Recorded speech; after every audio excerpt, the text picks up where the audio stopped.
आपका स्वागत है दोस्तों एक और लेक्चर में। हम इस लेक्चर में यांत्रिकी के आगे के क्वेश्चंस को देखेंगे और टॉपिक वाइज हम सारी फिजिक्स को कंप्लीट कर लेंगे जो कि आपके आने वाले एग्जाम्स में बहुत ज्यादा हेल्पफुल होने वाली है। ओके, चलिए आगे बढ़ते हैं।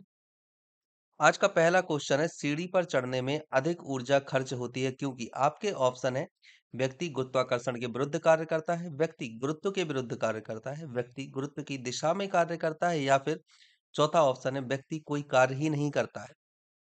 देखिए, ये है हमारी पृथ्वी।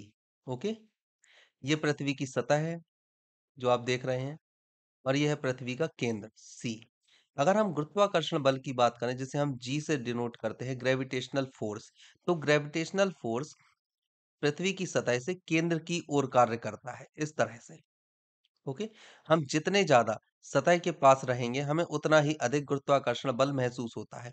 जब हम सतह से दूर जाने लगते हैं, गुरुत्वाकर्षण बल सतह से केंद्र की ओर कार्य कर रहा है, मतलब अंदर की ओर कार्य करता है। व्यक्ति सतह पर है और वह सीढ़ियों पर ऊपर जा रहा है, मतलब कि सतह से उसकी डिस्टेंस बढ़ रही है। वो गुरुत्वाकर्षण बल के विरुद्ध कार्य कर रहा है। व्यक्ति गुरुत्व के विरुद्ध कार्य करता है, इसलिए ऑप्शन बी सही है इसका। ओके, इसका ऑप्शन बी। आगे बढ़ते हैं। निम्नलिखित में से कौन सा नियम इस कथन को वैध ठहराता है कि द्रव्य का ना तो सृजन किया जा सकता है और ना ही विनाश किया जा सकता है। ओके, बताइए। यहाँ पर द्रव के सृजन और विनाश से मतलब है ऊर्जा, है ना तो आप ऊर्जा को उत्पन्न कर सकते हैं, एनर्जी ना तो आप डिस्ट्रॉय कर सकते हैं और ना ही आप क्रिएट कर सकते हैं। तो ये है ऊर्जा संरक्षण का पहला नियम। ऊर्जा संरक्षण का नियम है ये। थर्मोडायनेमिक का पहला नियम है ऊर्जा संरक्षण का नियम, जिसमें बताया गया है कि ऊर्जा को ना तो उत्पन्न किया जा सकता है और ना ही नष्ट किया जा सकता है। ओके, आगे बढ़ते हैं। स्वचालित वाहनों में द्रव चालित ब्रेकों का इस्तेमाल वस्तुतः किस नियम का सीधा अनुप्रयोग है? आपके ऑप्शन है पास्कल का नियम, टॉरिसेले का नियम, आर्किमिडीज का नियम, या फिर न्यूटन का नियम। न्यूटन का नियम हो नहीं सकता, टॉरिसेले का नियम हो नहीं सकता, आर्किमिडीज का नियम उत्प्लावन से संबंधित है, ये होता नहीं है। तो पास्कल का नियम जो कि दाब से संबंधित है। ओके, आंसर ए सही है। आगे बढ़ते हैं। जहां पर भी पीछे देखते हैं, जहां पर भी हम हाइड्रोलिक ब्रेक की बात करते हैं ना, द्रव चालित ब्रेक मतलब हाइड्रोलिक ब्रेक, कभी कभी इंग्लिश में हाइड्रोलिक ब्रेक भी आपको लिखा हुआ आ सकता है। ट्रेनों में भी इसका इस्तेमाल होता है, वाहनों में लिखा ही है, कई बार ट्रेनों में भी इसका इस्तेमाल होता है। तो वहां पर जहां भी हाइड्रोलिक ब्रेक की बात है वहां आपको पास्कल का प्रथम नियम लगा लेना है। ओके, आगे बढ़ते हैं। रेल की पटरियां अपने वक्रों पर किस कारण से बैंड की गई होती हैं? ये बैंक नहीं है, बैंड है, बैंड की गई होती हैं। रेलगाड़ी के भार के क्षैतिज घटक से आवश्यक अपकेंद्रीय बल प्राप्त किया जा सके। दूसरा है ऑप्शन, रेलगाड़ी के पहिए और पटरियों के बीच किसी भी प्रकार का घर्षण बल उत्पन्न नहीं हो सकता। रेलगाड़ी के भार के क्षैतिज घटक से आवश्यक अभिकेंद्री बल प्राप्त किया जा सकता है। रेलगाड़ी अंदर की ओर नहीं गिर सकती। Option B. ओके, रेलगाड़ी के पहिए और पटरियों के बीच किसी भी प्रकार का घर्षण बल उत्पन्न नहीं हो सकता। ओके, तभी तो स्मूथ चलेगी, इसलिए बेंट किया जाता है उनको। आगे बढ़ते हैं। साइकिल चलाने वाला मोड़ लेते समय क्यों झुकता है? देखिए, जब आप मोड़ लेते हो, मान लीजिए यहाँ से आए आप साइकिल लेकर और इस तरफ आपको मोड़ लेना है, तो यहाँ पर एक आप देखें तो एक वृत्त का कुछ भाग बन जाता है ऐसा।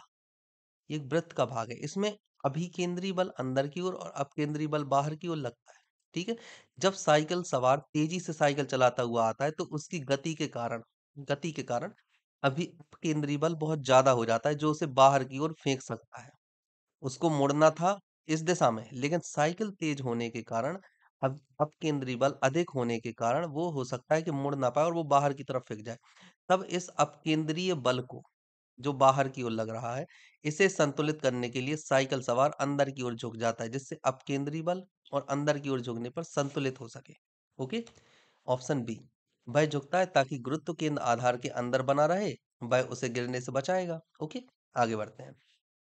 कोई साइकिल सवार किस मोड़ में घूमता है तो वह कैसा होता है? वह बाहर की ओर झुकता है, अंदर की ओर झुकता है, आगे की ओर झुकता है, या बिल्कुल नहीं झुकता? मैंने आपको बताया है ये है मोड़, जब साइकिल सवार मुड़ रहा है। अपकेंद्री बल उस पर वर्क कर रहा है ऑलरेडी, तो साइकिल सवार इस अपकेंद्री बल को संतुलित करने के लिए अंदर की ओर झुकता है। ओके, ऑप्शन बी पिछले क्वेश्चन में मैं आपको बता चुका हूं। अगला, जब दूध को प्रबल ढंग से मथा जाता है तो उसमें से क्रीम किस कारण से अलग हो जाती है? आपके ऑप्शन है अपकेंद्री बल, अभिकेंद्री बल, गुरुत्व बल या घर्षण बल। देखिए, ये दूध का एक बर्तन है, जब इसमें मथा जाता है तो मक्खन के कण या क्रीम, छोटे छोटे कण जाकर दीवार से टकराते हैं, केंद्र से दूर की ओर जाते हैं। दूर की ओर जाने का मतलब है अपकेंद्री बल, ये रहा। तो ये अपकेंद्री बल की वजह से होता है। ऑप्शन ए सही है। आगे बढ़ते हैं। जब पानी की बाल्टी काफी तेजी से ऊर्ध्वाधर वृत्त में घुमाई जाती है तब पानी बाल्टी से उसकी उच्चतम स्थिति में भी नहीं गिरता। देखिए, जैसे ये हो आप, ठीक है, ये हो आप और आप खेल रहे हैं, बाल्टी आपने पकड़ी हुई है, ये है बाल्टी, है ना, और बाल्टी में भरा हुआ है पानी, ये आपने बाल्टी पकड़ी हुई है, और ये पानी, जो ये वाला पानी, ये नीचे नहीं गिरता। वो आपसे पूछ रहा है क्यों नहीं गिरता है नीचे। आपके ऑप्शन है अपकेंद्र बल पानी के वजन से अधिक होता है, अपकेंद्र बल पानी के वजन से कम होता है, बाल्टी की उच्चतम स्थिति में पानी का वजन कम हो जाता है, पानी और बाल्टी के बीच का ससंजक बल अधिक होता है। देखिए, अपकेंद्र बल पानी के वजन से अधिक होता है, ऑप्शन ए सही है इसका। अब बाकी ऑप्शंस क्यों गलत है ये मैं आपको बता देता हूँ। अपकेंद्र बल पानी के, देखिए, जब बच्चा घुमाएगा बाल्टी को तो ऐसे घुमाएगा, इस तरह से, अपकेंद्री बल लगेगा बाहर की तरफ, और वजन कार्य करता है इस तरह से, अपकेंद्री बल लगेगा बाहर की तरफ, लेकिन बाल्टी का जो पानी है वो आएगा नीचे की तरफ, वजन कार्य करेगा। ठीक है, अगर वजन ज्यादा होगा तो पानी गिर जाएगा, अपकेंद्री बल ज्यादा होना चाहिए। समझ रहे हो आप? जब आप किसी चीज को ऊपर उठा रहे होते हो तो ऑब्वियसली आपके द्वारा लगाई गई ताकत ज्यादा होनी चाहिए ऊपर की दिशा में, बजाय वस्तु के भार के। ओके, इसलिए अपकेंद्री बल पानी के वजन से अधिक होता है। अब केंद्रीय बल पानी की वजन से कम होगा तो गिर जाएगा पानी, कोई मतलब ही नहीं। बाल्टी की उच्चतम स्थिति में पानी का वजन कम हो जाता है, ऐसा बिल्कुल नहीं है। देखिए, पानी का वजन, अगर हम वजन की बात करें तो mg होता है, माना कि g कुछ कम होता है ऊंचाई पर जाने पर इतने फ्रिक्वेंटली भी चेंज नहीं होता। आप कोई, आपका हाथ कोई 1-2 किलोमीटर का तो है नहीं, है ना, मुश्किल से 2 फुट, 3 फुट, 4 फुट, 4 फुट भी क्या, बहुत ज्यादा, 2-2.5 फुट का हाथ होता है एक व्यक्ति का, ठीक है ना। अब इतने में जी की, इतने जी में इतना ज्यादा परिवर्तन नहीं आता कि वजन बहुत ज्यादा बढ़ जाए। समझ रहे हो आप? बिल्कुल भी, मतलब निग्लेक्ट परिवर्तन है एकदम। तो इस वजह से वजन सेम रहेगा, बहुत कम डिस्टेंस है इसलिए। दूसरा, पानी और बाल्टी के बीच का ससंजक बल अधिक होता है। पहली बात तो ये कि ससंजक बल लगता है समान अणुओं के बीच, मतलब ससंजक ससंजक बल लगेगा वाटर के अणुओं के बीच, और जो बाल्टी की बात कर रहे हैं तो बाल्टी के खुद के अणुओं के बीच लगेगा ससंजक बल। ठीक है, ऐसा। अगर अलग अलग की बात करते हैं, जैसे वाटर और बाल्टी, इनके बीच में लगेगा आसंजक बल, ऐसा होता है। ठीक है, और यहाँ पर लगता है ससंजक बल। तो पानी और बाल्टी के बीच ससंजक बल की कोई बात ही नहीं है, ऑप्शन ए सही है। आगे बढ़ते हैं। वॉशिंग मशीन का कार्य सिद्धांत है, अभी हमने पढ़ा वॉशिंग मशीन का कार्य सिद्धांत, हमसे पूछा गया। इसके पहले जस्ट हमने पढ़ा था कि दूध को जब हम मथते हैं तो क्रीम बाहर की ओर जाती है, किस वजह से जाती है, बाहर की ओर। ठीक है, सेम कॉन्सेप्ट लगना है वॉशिंग मशीन में। जब वॉशिंग मशीन आपने सबने देखी होगी, वॉशिंग मशीन में हम कपड़े डालते हैं, चाहे वो टॉप डोर वॉशिंग मशीन हो या फिर फ्रंट डोर हो, उसमें जैसे ही हम कपड़े डालेंगे, वॉशिंग मशीन ऑन करते हैं, तो अंदर वॉशिंग मशीन घूमने लगती है, वो भी बहुत बहुत ज्यादा तेजी से वॉशिंग मशीन घूमती है, बहुत ज्यादा तेजी से। तो ऑब्वियसली ये अपकेंद्री बल है, यहाँ उपकेंद्री बल नहीं, अपोहक नहीं, अपकेंद्री बल, उपकेंद्री बल विसरण नहीं, तो अपकेंद्री बल लगता है। ओके, आगे बढ़ते हैं। चंद्रमा पर वायुमंडल नहीं होने का क्या कारण है? आपको बताना है ये। आपके ऑप्शन है, यह पृथ्वी के निकट है, यह सूर्य से प्रकाश प्राप्त करता है, यह पृथ्वी की परिक्रमा करता है, इस पर गैस अणुओं का पलायन वेग उनके वर्ग माध्य मूल वेग से कम होता है। ओके, देखिए, पृथ्वी के निकट है, ये तो कोई वजह नहीं हुई चंद्र पर वायुमंडल ना होने की, इतना भी निकट नहीं है। यह सूर्य से प्रकाश प्राप्त करता है, पृथ्वी भी सूर्य से प्रकाश करती है, पर यहाँ तो वायुमंडल है, तो ये भी वजह नहीं है। यह पृथ्वी की परिक्रमा करता है, ऐसा बिल्कुल नहीं है। यह पृथ्वी की परिक्रमा ज़रूर करता है, ऐसे तो पृथ्वी भी सूर्य की परिक्रमा करती है। तो क्या पृथ्वी पर वायुमंडल नहीं है? इससे कोई लेना-देना नहीं। यहाँ पर आपको लिखना है, इस पर गैस अणुओं का पलायन वेग उनके वर्ग माध्य मूल वेग से कम होता है, यही रीज़न है। गैस अणुओं का पलायन वेग इतना ज़्यादा होता है कि वो चंद्रमा की सतह पर टिक नहीं पाती, वो बहिर्मंडल में चली जाती हैं। इसलिए कोई भी गैस नहीं होती। ओके, आगे बढ़ते हैं। निम्नलिखित में से क्या रैखिक बल के संरक्षण के आधार पर कार्य करता है? रैखिक बल, रॉकेट, हेलीकॉप्टर या विमान? Obviously jet. ठीक है, आगे बढ़ते हैं। पृथ्वी ताल से, यहाँ पर ताल नहीं ये तल है। ओके, पृथ्वी तल से किस न्यूनतम वेग से प्रक्षेपित किए जाने पर कोई रॉकेट पृथ्वी के गुरुत्वाकर्षण को पार करके अंतरिक्ष में चला जाएगा? इसका आंसर है 11.2 किलोमीटर पर सेकंड। ये आपको याद रखना है, स्टैटिक है, आपको याद रखना है 11.2 किलोमीटर पर सेकंड। ओके, आगे बढ़ते हैं। भू स्थिर उपग्रह का आवर्तकाल आपसे पूछा है। भू स्थिर उपग्रह मतलब जियो स्टेशनरी सैटेलाइट। इसका आवर्तकाल होता है पृथ्वी के आवर्तकाल के बराबर, मतलब कि 24 आवर्स। आगे बढ़ते हैं।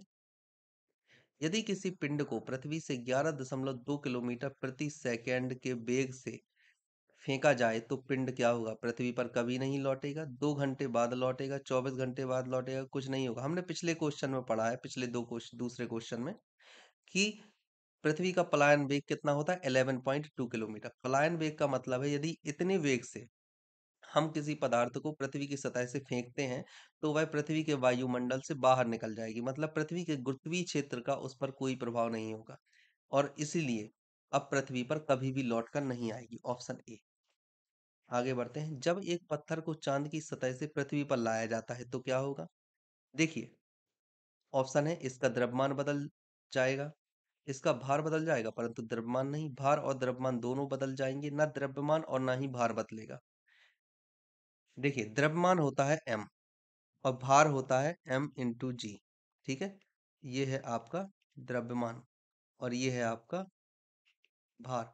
भार द्रव्यमान पर निर्भर करता है और गुरुत्वीय त्वरण पर। द्रव्यमान सेम रहता है चाहे वो चांद पर रहे या पृथ्वी, लेकिन जो जी होता है गुरुत्वीय त्वरण, इसका मान ग्रह पर बदल जाता है। मतलब अगर पृथ्वी पर जी है तो चंद्रमा पर g/6 हो जाएगा, ये होता है। तो अगर हम भार की बात करें तो पृथ्वी पर किसी वस्तु का भार चंद्रमा पर भार का 6 गुना होता है, ये आपको याद रखना है। सही आंसर है, इसका भार बदल जाएगा परंतु द्रव्यमान नहीं। Option B. ठीक है, आगे बढ़ते हैं। किसी लिफ्ट में बैठे हुए व्यक्ति को अपना भार कब अधिक मालूम होता है? देखिए, भार का हमने आपको पहले भी फॉर्मूला बताया, W=mg। ठीक है, ये जी होता है गुरुत्वीय त्वरण, जब वस्तु स्वतंत्र अवस्था में ऊपर या नीचे जा रही हो। लेकिन यदि वस्तु में आप कोई चीज जोड़ देते हो तो G+a, आपने एक त्वरण और लगा दिया। व्यक्ति चूंकि लिफ्ट में है तो ये तो गुरुत्वीय त्वरण पृथ्वी का ये तो काम कर ही रहा है, परंतु लिफ्ट का भी एक त्वरण होता है जो काम कर रहा होता है। ठीक है, जब लिफ्ट ऊपर की दिशा में होती है तो माइनस लेते हैं, -a, और जब लिफ्ट नीचे की दिशा में होती है, ऊपर की दिशा, और जब नीचे की दिशा में होती है तो हम इसे +a ले लेते हैं। ओके, सॉरी, मैंने आपको उल्टा बता दिया। जब वस्तु ऊपर की ओर होती है तो प्लस लेते हैं और जब वस्तु नीचे की ओर होती है तो हम उसे माइनस ही ले लेते हैं। ओके, अब इन्होंने बोला है कि किसी लिफ्ट में बैठे हुए व्यक्ति को अपना भार कब अधिक मालूम होगा? जब लिफ्ट त्वरित गति से नीचे आ रही हो। अगर लिफ्ट नीचे आ रही है तो भार होगा m/g-a। ओके, क्योंकि नीचे आ रही है। जब लिफ्ट त्वरित गति से ऊपर जा रही हो तो भार होगा m/g+a। और समान वेग से आ रही हो तो mg होगा, और समान वेग से नीचे आ रही है या समान वेग से ऊपर जा रही हो तो भी mg ही होगा, ये होता है। ठीक है, तो इसमें उसने पूछा है भार कब अधिक मालूम होता है। देखिए, ये तो भार है, ये इक्वल मालूम होता है, बराबर। ये कम मालूम हो रहा है क्योंकि जी में से कोई चीज घट रही, ये है अधिक, मतलब सेकंड, जब लिफ्ट त्वरित गति से ऊपर जा रही हो। Option B. ओके, आगे बढ़ते हैं। पृथ्वी के परितः घूमने वाले कृत्रिम उपग्रह से बाहर गिराई गई गेंद की गति क्या होगी, आपको ये बताना है। आपके ऑप्शन है, पृथ्वी पर चली जाएगी, चंद्रमा पर चली जाएगी, पृथ्वी पर गिरेगी, या चौथा, पृथ्वी के परितः उपग्रह के समान आवर्तकाल के साथ उसी की कक्ष में घूमती रहेगी। ठीक है, देखिए, आपने जड़त्व का नियम पढ़ा था, न्यूटन की गति का प्रथम नियम है जड़त्व का नियम कि यदि कोई वस्तु गतिशील है तो गतिक अवस्था में, और अगर कोई वस्तु स्थिर है तो वह स्थिर अवस्था में रहती है जब तक कि उस पर कोई बाह्य बल ना लगाया जाए। ठीक है। यदि कृत्रिम उपग्रह में आप हैं या कोई गेंद है, तो उस गेंद की गति भी वही है जो कृत्रिम उपग्रह की गति है। जब आप उसे कृत्रिम उपग्रह से बाहर छोड़ दोगे तो गेंद की गति वही रहेगी जो कृत्रिम उपग्रह की है। ओके, याद रखना है आपको। कृत्रिम उपग्रह पृथ्वी के वायुमंडल के बाहर एकदम बहिर्मंडल में होता है। इसलिए जब आप गेंद को छोड़ोगे तो वह समान वेग से चलेगी, उसी वेग से घूमेगी जिस वेग से कृत्रिम उपग्रह घूम रहा है। ऑप्शन डी सही होगा इसका। ओके। अगला है, एक लिफ्ट में किसी व्यक्ति का प्रत्यक्ष भार से कम होता है जब लिफ्ट जा रही हो। मैंने आपको बताया था जब लिफ्ट ऊपर जा रही हो तो प्लस ए, और जब लिफ्ट नीचे आ रही हो तो माइनस लेते हैं। वैसे भार होता है एम जी, सामान्य भार, लेकिन लिफ्ट के केस में होता है एम इंटू जी या प्लस माइनस ए, है ना। इस तरह से लेते हैं। त्वरण के साथ ऊपर जा रही होगी तो एम इंटू जी प्लस ए हो जाएगा। त्वरण के साथ नीचे आ रही हो तो एम इंटू जी माइनस ए हो जाएगा। समान गति से ऊपर जा रही हो, ये लगता है रिपीट हो गया है एम जी, और तो एम जी नहीं, ये रिपीट नहीं हुआ है। उसमें था कि प्रत्यक्ष भार अधिक होगा, और इसमें उन्होंने पूछा है कब प्रत्यक्ष भार कम होता है। तो आपको बता देना जब लिफ्ट ऊपर जा सॉरी नीचे आ रही हो, ऑप्शन बी, त्वरण के साथ नीचे आ रही हो। ठीक है। आगे बढ़ते हैं। किसी तुल्यकारी उपग्रह की पृथ्वी की सतह से ऊंचाई लगभग कितनी होती है? ये आपको याद रखना है, 36,000 किलोमीटर। एक्चुअल में 36,000 फिक्स नहीं होती है, सही ऊंचाई होती है 35,836 किलोमीटर। ओके, ये आपको याद रखना ये डेटा। अगर किसी एग्जाम में 35,836 हो तो ये सही होगा। ओके। हम मोटा मोटा हिसाब लेते हैं इसलिए 36,000 किलोमीटर को सही मान लिया जाता है, वरना एक्चुअल जो हाइट होती है किसी तुल्यकालिक उपग्रह की पृथ्वी की सतह से तो वो होती है 35,836 किलोमीटर। ओके। आगे बढ़ते हैं। टेनिस की गेंद मैदान की अपेक्षा किसी पहाड़ी पर अधिक ऊंची उछलती है। यह है एक पहाड़ी, है ना, और ये है पृथ्वी की सतह, ये है सेंटर। यहाँ पर आप खेल रहे हैं अपने बच्चों के साथ क्रिकेट। ये फेंकी आपने गेंद, यहाँ तक उछल गई। वहीं अगर आप पृथ्वी पर खेल रहे थे अपने बच्चों के साथ, तब आप गेंद फेंकते थे और बस इतनी ही उछलती थी। ठीक है।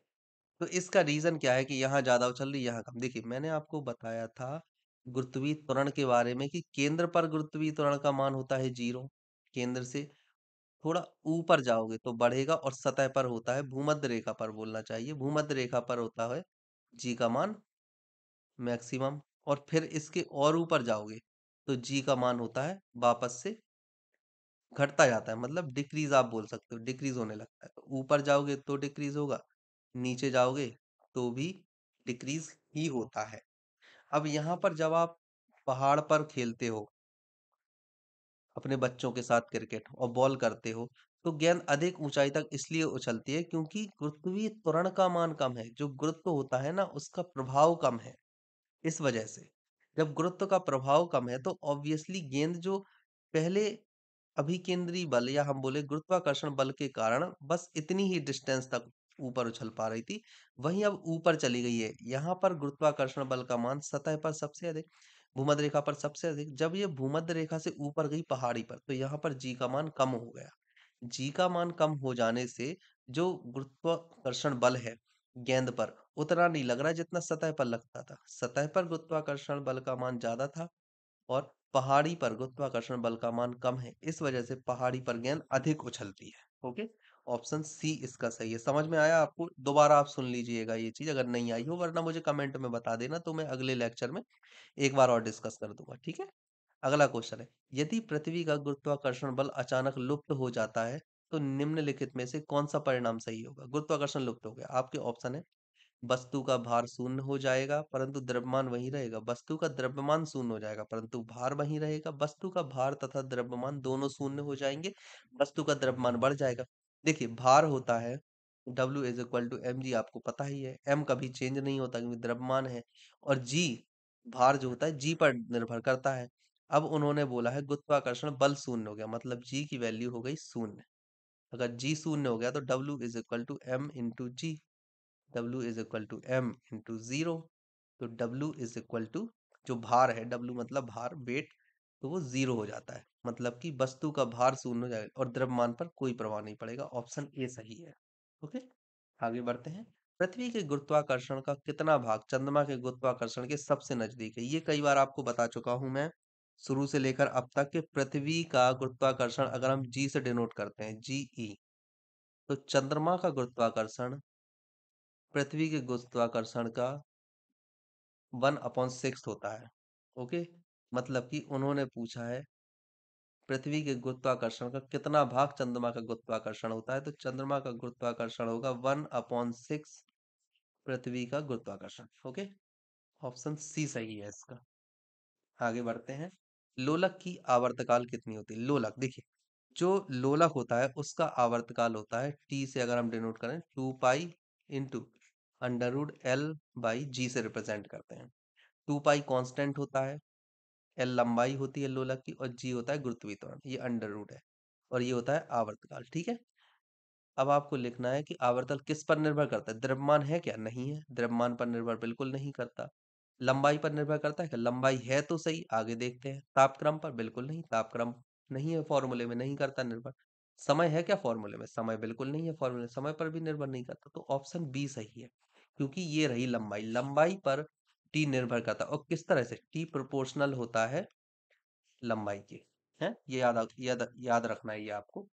अगला क्वेश्चन है, लोलक घड़ियां गर्मियों में क्यों सुस्त पड़ जाती हैं? आपके ऑप्शन है गर्मियों के दिन लंबे होने के कारण, कुंडली में घर्षण के कारण, लोलक की लंबाई बढ़ जाती है जिससे इकाई दोलन में लगा हुआ समय बढ़ जाता है, गर्मी में लोलक का भार बढ़ जाता है। देखिए, हमने पिछले क्वेश्चन में देखा कि आवर्तकाल इक्वल टू होता है 2 pi into under root L by g, मतलब कि टी प्रोपोर्शनल होता है अंडर रूट एल के।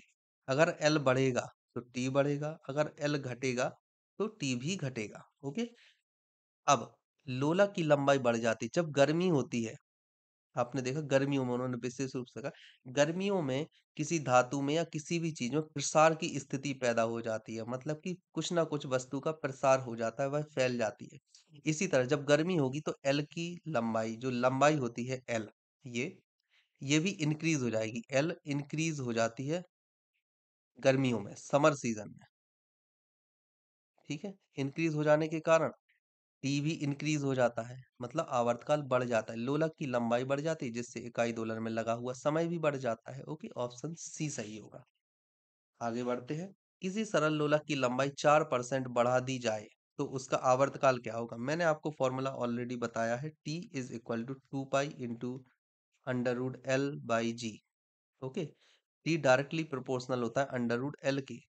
अगर आपने इसको 4% बढ़ा दिया, 4% बढ़ा दिया, तो लोलक का आवर्तकाल 2% इंक्रीज हो जाएगा, ऐसा होता है। ठीक है, इसको आप एक और मेथड से कर सकते हो, T1/T2। अगर ऐसा समझ में नहीं आया हो तो अंडर रूट L1/L2। T1 को टी लिखा रहने दीजिए, T2 आपको फाइंड करना है, L1 को L ही रहने दीजिए, और इसको 100 कर देते हैं तो भी ठीक रहेगा। इसको मान लीजिए L, इसको 100 लिख दिया। ठीक है, 100 लिख दिया, और ये हो गया 104। ओके, जब आप इसे सॉल्व करोगे तो T2 इक्वल टू 2T आ जाएगा, सॉरी 2% इंक्रीज हुआ आ जाएगा, ऐसा होता है। तो 2% बढ़ जाएगी। तो दोस्तों, आज के लिए ये काफी है। इसके आगे के क्वेश्चन हम अगले लेक्चर में करेंगे। ठीक है, हम मिलते हैं आपसे अगले लेक्चर में। और प्लीज यदि आपको मेरा पढ़ाना अच्छा लगा हो तो प्लीज चैनल को शेयर करें, सब्सक्राइब करें और लाइक करें। अपने दोस्तों से इस चैनल को जरूर शेयर करें। ओके, थैंक यू, अगले लेक्चर में मिलते हैं।